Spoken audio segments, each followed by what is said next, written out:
오늘은 충실함을 통해 맺어지는 열매, 충실함을 통해 맺어지는 열매라는 제목으로 함께 말씀 나누도록 하겠습니다.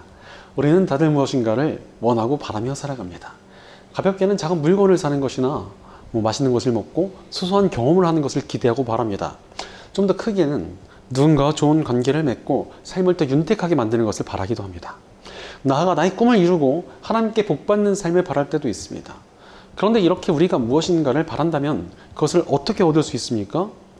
우리가 바라는 것이 크고 좋은 열매일수록 그것을 그냥 얻을 수는 없습니다. 한때 한국 사회에 간절히 바라는 것에 힘이 있다는 내용의 책들이 굉장히 유행을 했었습니다. 하지만 그 책들이 그렇게 오래 유행하지 못하고 다 인기가 사그러졌습니다. 알라딘 중고서점 가면 몇십 권씩 꼽혀 있더라고요. 왜 이렇게 됐습니까? 사실 무엇인가를 간절히 바라고 원한다고 그것이 얻어지지 않기 때문에 그렇습니다. 우리가 바라고 원하는 것을 진짜로 얻으려면 무엇이 필요하겠습니까? 바로 충실한 삶이 필요합니다. 문제는 충실한 삶을 꾸려나간다는 것이 쉽지 않다는 것에 있습니다. 다들 성실하게 살아야 한다는 것을 알고는 있지만 그것을 실천하기가 쉽지 않습니다.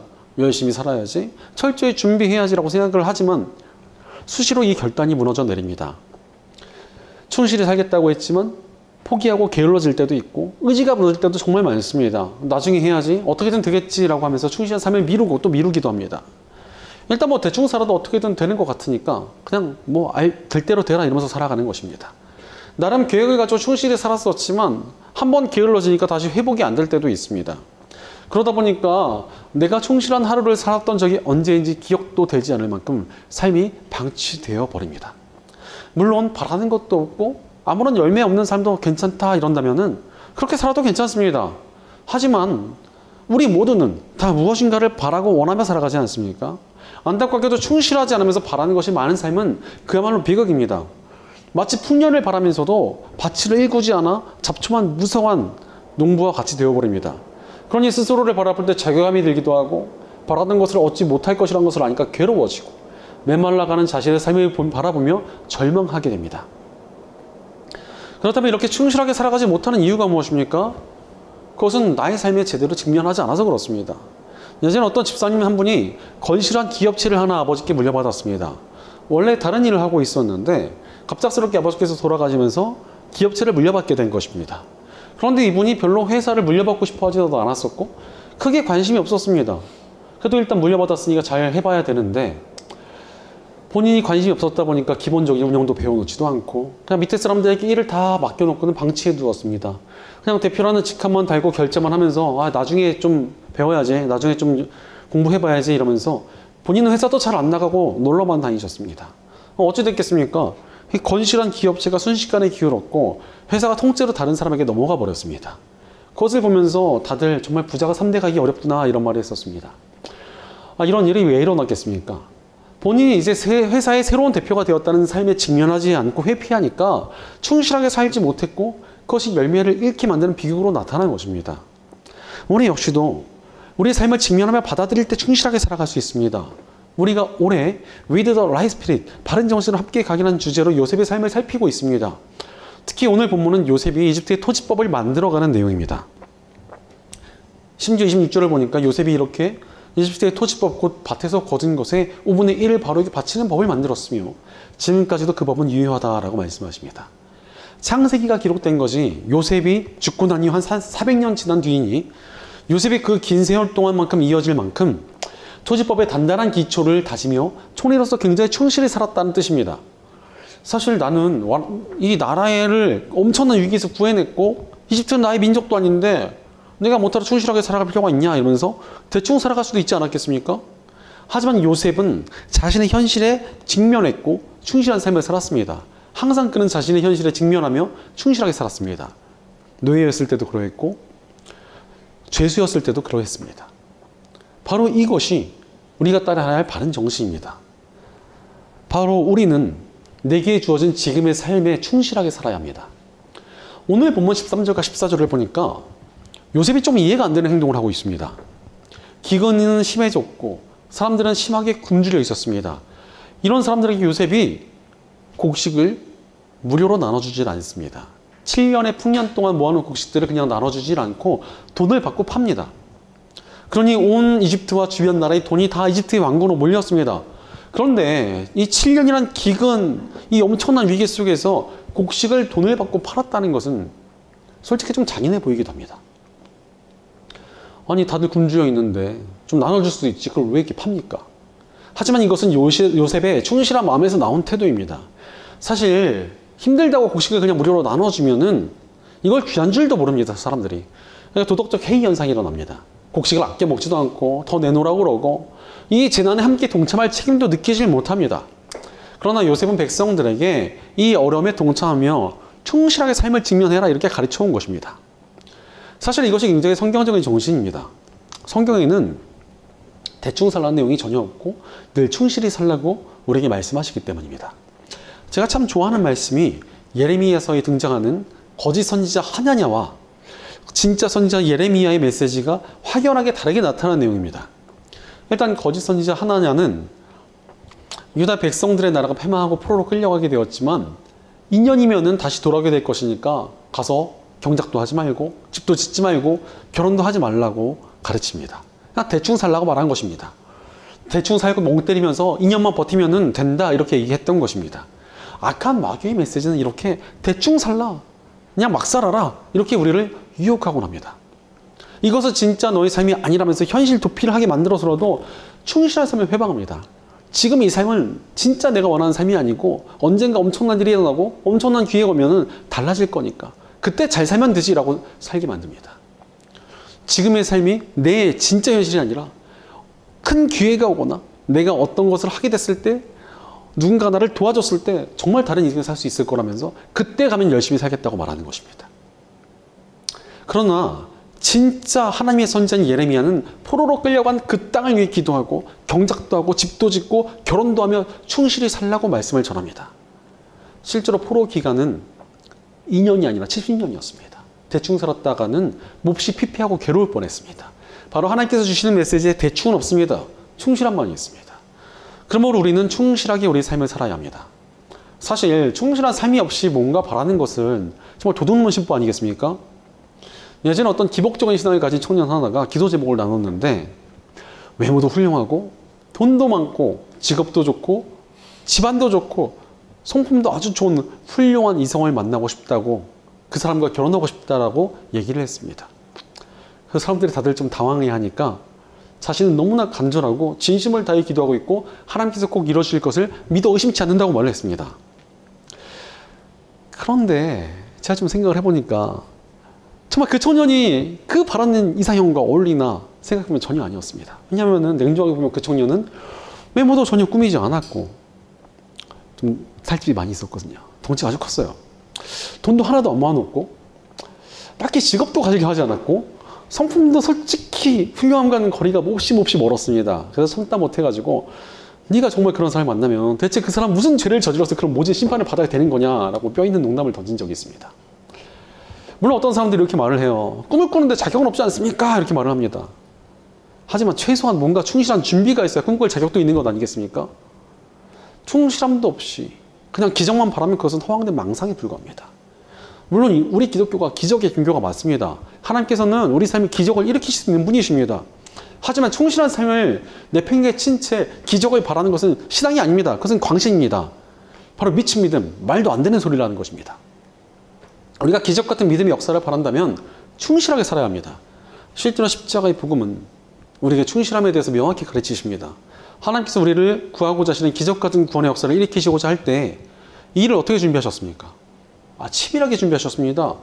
아버지 하나님께서는 구약성경 내내 복음을 받아들일 수 있도록 길을 열어가셨습니다. 또한 성자 예수님께서는 직접 인간의 몸으로 오셔서 십자가의 죽임을 당하시며 충실하게 우리를 위해 구원의 길을 열어주셨습니다. 성령 하나님께서는 하늘 보좌 대신 미약하고 추함을 가진 인간 안에 오셔서 우리를 구원의 길로 이끌어 가시는 충실함을 또 보여주셨습니다. 성삼위 하나님의 충실하심이 우리를 구원하시기 위해 발휘되었다는 것입니다. 하나님께서 모든 충실하심으로 우리에게 구원의 복음을 주셨기에 많은 크리스천들이 충성을 다하고 복음을 전하는 것 아니겠습니까? 하나님의 충실하심이 복음을 통해 우리에게 전해지기 때문에 그렇습니다. 실제로 하나님께서는 복음을 통해 우리를 자녀로 삼아주셨습니다. 자녀는 부모를 닮은 존재이기에 하나님의 충실하심을 자녀된 우리가 닮아갈 수 있게 되는 것입니다. 실제로 예수님께서 이 땅에 오셨을 때 충실한 삶의 모습을 보여주셨습니다. 사역을 하시면서 3년 반은 3년 반 동안을 제자들과 함께 먹고 마시면서 함께 자고 함께 하면서 가르치시지 않으셨습니까? 사실 여러분, 함께 먹고 자고 하면서 가르친다는 것은 배우는 사람보다도 가르치는 사람이 정말 고역입니다. 항상 함께 하니까 빈틈이나 흐트러진 모습을 쉽게 보일 수가 있으니까 긴장해야만 하고, 정말 충실한 모습이 없다면 실망을 줄 수밖에 없기 때문에 그렇습니다. 그러나 예수님께서는 충실한 삶의 모습을 보여주시며 제자들을 변화시켜 놓으셨습니다. 그리고 그 제자들은 세상을 뒤집어 놓는 역사를 만들어냈습니다. 우리도 십자가의 복을 받아들였다면 예수님을 따라 충실하게 살아야 합니다. 충실한 삶이 우리를 쓰임받게 만들며 하나님의 역사가 나타나게 만들기 때문에 그렇습니다. 게다가 충실함이 없는 삶은 아무리 좋은 기회가 도 쓰임받을 수가 없습니다. 예전에 같이 신학교를 다녔던 친구가 있었는데 그 친구의 아버지께서 목회자의 길을 꼭 갔으면 좋겠다고 해가지고 억지로 입학을 했던 친구였습니다. 오늘은 이 친구가 억지로 신학교로 왔다 보니까 열정도 성실함도 좀 부족했습니다. 그런데 그 친구의 아버지께서 또 인맥도 굉장히 좋은 분이셔서 다른 친구들은 그 교회에서 한 번만 사역을 해봤으면 좋겠다, 정말 소원이 없겠다라고 말할 정도로 괜찮은 교회에서 사역의 길이 열려졌습니다.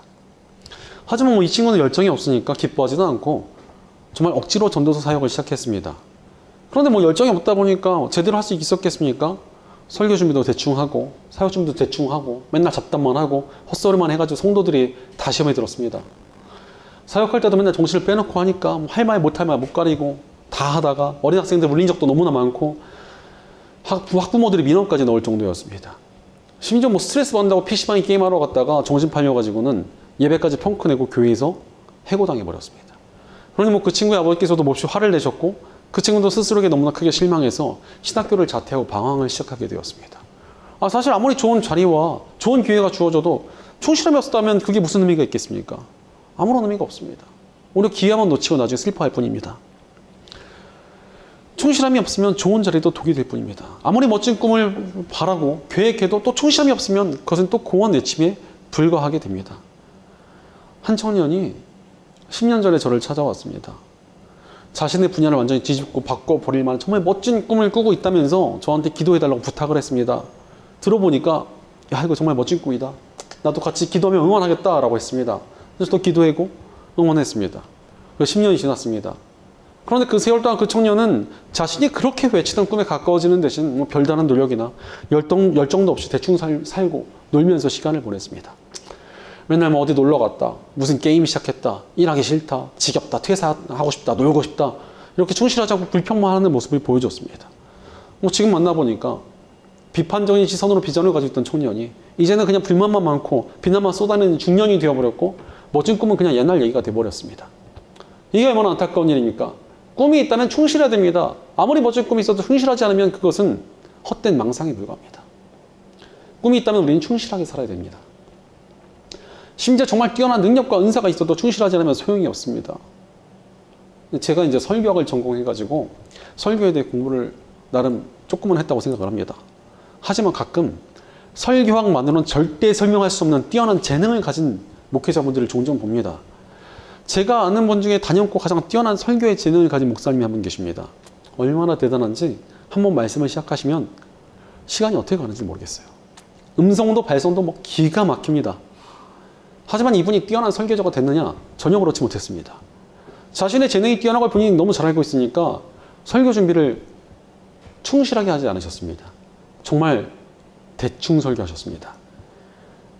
아예 준비를 안 하고 그냥 말빨만 믿고 항상 설교를 하러 올라가셨습니다. 컨디션 안 좋은 날에는 설교를 망쳐도 너무나 심하게 망쳤고 이단적인 발언이나 망언도 서슴없이 해가지고 사역자로 성장할 기회를 다 놓쳐버렸습니다. 보면서 얼마나 안타까운지 모릅니다. 뛰어난 은사와 재능도 충실지 못하면 의미가 없습니다.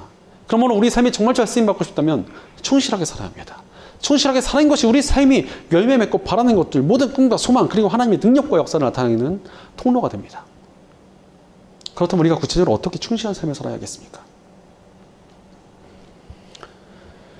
첫째로 대가를 치르며 충실하게 살아야 합니다. 우리가 충실한 삶을 살아간다는 명확한 증거가 무엇입니까? 내가 바라고 원하는 또 추구하는 일에 대한 값을 치르는 것입니다. 오늘 본문 15절과 17절을 보니까 이집트 사람들의 식량을 사느라 모든 돈을 다 써버렸습니다. 이제 돈이 없습니다. 그러니 곡식을 살 돈이 없자 이번에 요셉은 가축을 가져와라 라고 요구합니다. 그리하여 이집트에 있는 모든 가축이 다 이집트 왕궁에 바쳐지게 되었습니다.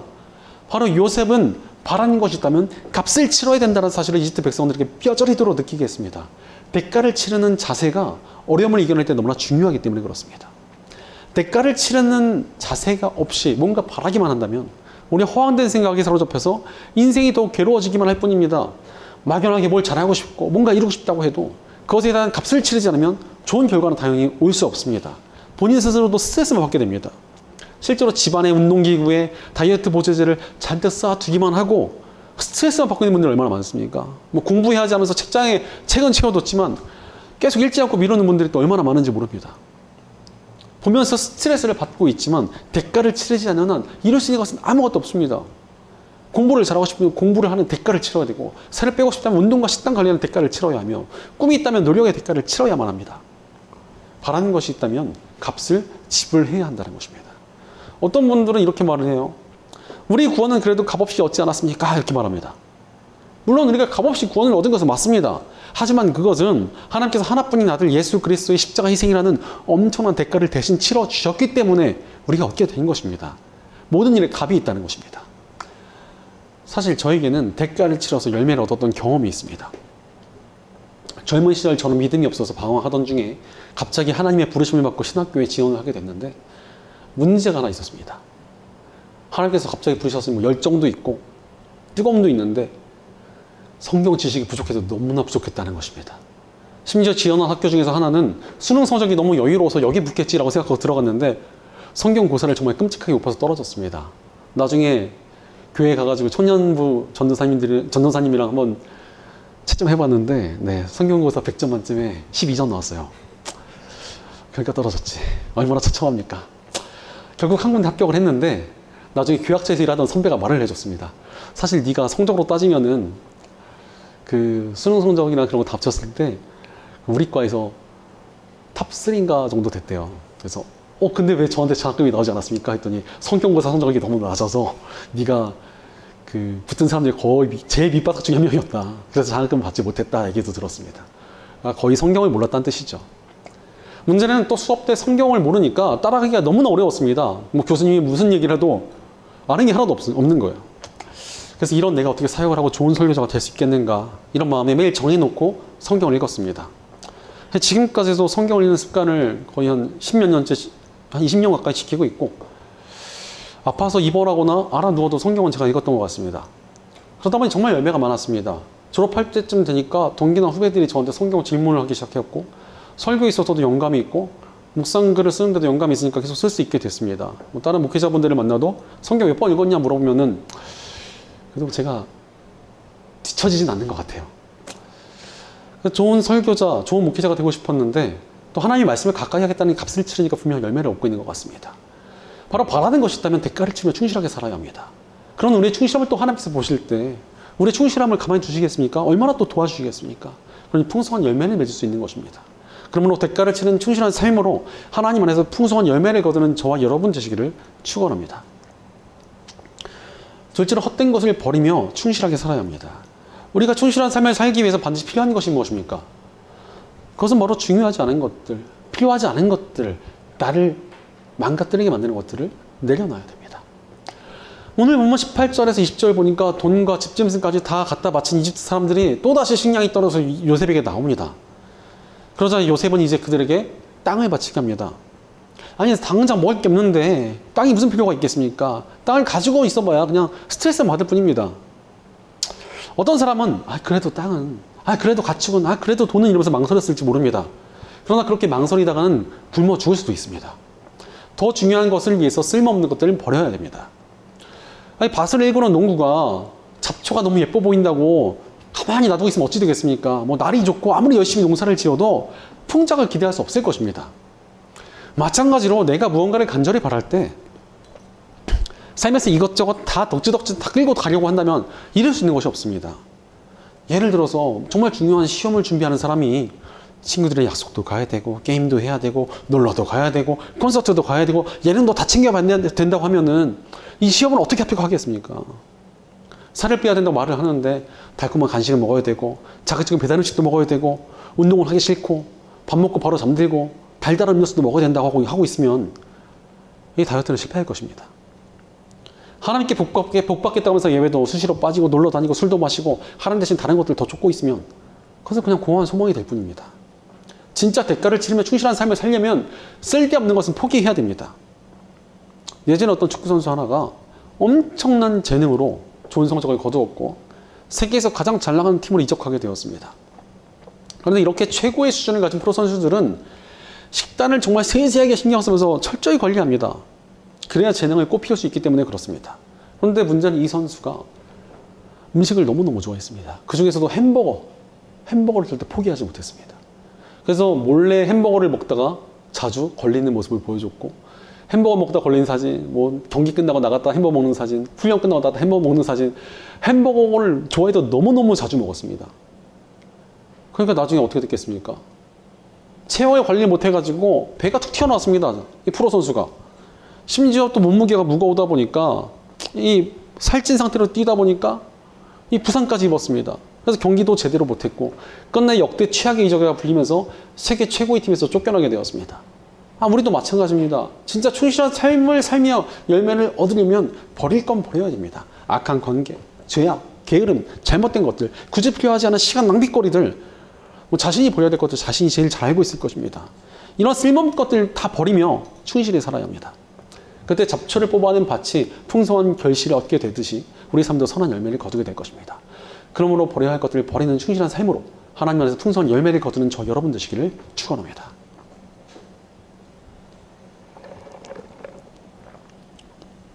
셋째로 인도하심을 따르며 충실하게 살아야 합니다. 우리가 버릴 것을 버리고 대가만 치른다고 무조건 열매가 맺혀지는 것이 맞습니까? 안타깝게도 그런 노력만으로 좋은 열매가 맺어지지 않습니다.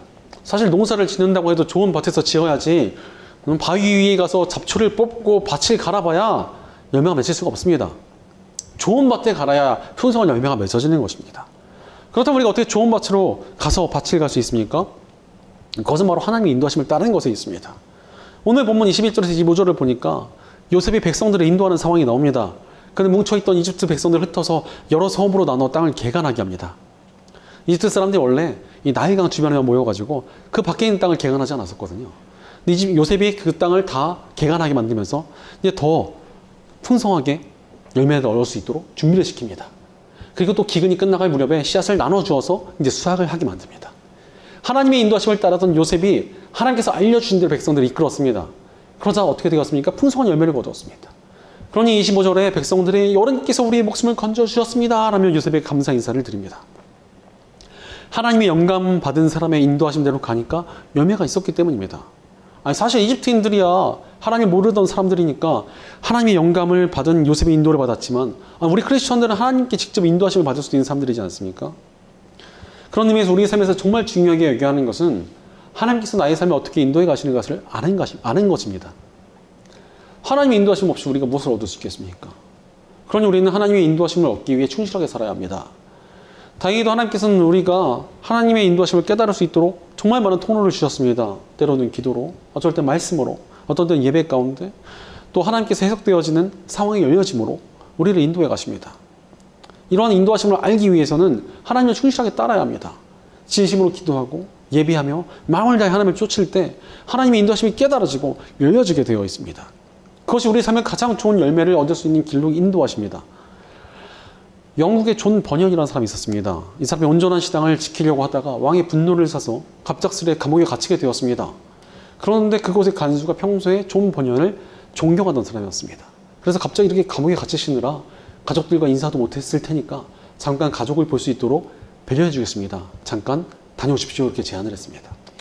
보통 갑자기 갇혔다가 가족을 볼 수 있게 됐다는데 얼마나 좋아요. 그러니까 헐레벌떡 가야 되는데 존 버년은 하나님의 인도하심을 철저히 구하던 사람이라 기도를 하며 하나님의 인도하심을 구했습니다. 그런데 왠지 가족을 보러 가는 것이 하나님의 뜻이 아닌 것 같다는 생각이 가지 않았습니다. 그런데 놀랍게도 그날 밤에 왕의 명령을 받은 고위 관리가 존 버년이 잘 갇혀있나 점검을 하러 온 곳이었습니다. 하나님의 인도하심을 구하며 따랐기에 큰 고초를 겪을 위기를 무사히 넘기게 되었습니다. 감옥에 갇힌 죄수가 잠깐 나갔다 이러면 간수도 아주 박살날 것이고 존 버년도 더 끔찍한 감옥에 갇히거나 차라리 목숨을 잃었을 수도 있습니다. 하지만 하나님의 인도하심을 따랐기에 일반 감옥에서 지낼 수 있게 되었습니다. 그리고 그렇게 감옥에 갇혀있는 기간 동안에 철로 역정이라는 대작을 써서 많은 크리스천들의 신앙을 바로 세우는 일에 쓰임받게 되었습니다.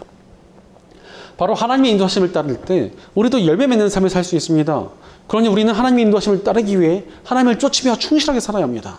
그때 우리가 하나님의 가장 완전한 인도하심 가운데 선한 열매를 맺게 될 것입니다. 그러므로 하나님의 인도하심을 충실히 따르며 하나님께서 주시는 풍성한 열매를 얻는 저 여러분 되시기를 축원합니다. 사랑하는 여러분, 바라는 것이 있고 원하시는 것이 있으십니까? 하나님께서 복 주시는 삶을 살고 싶으십니까? 그렇다면 충실하게 살아야 합니다.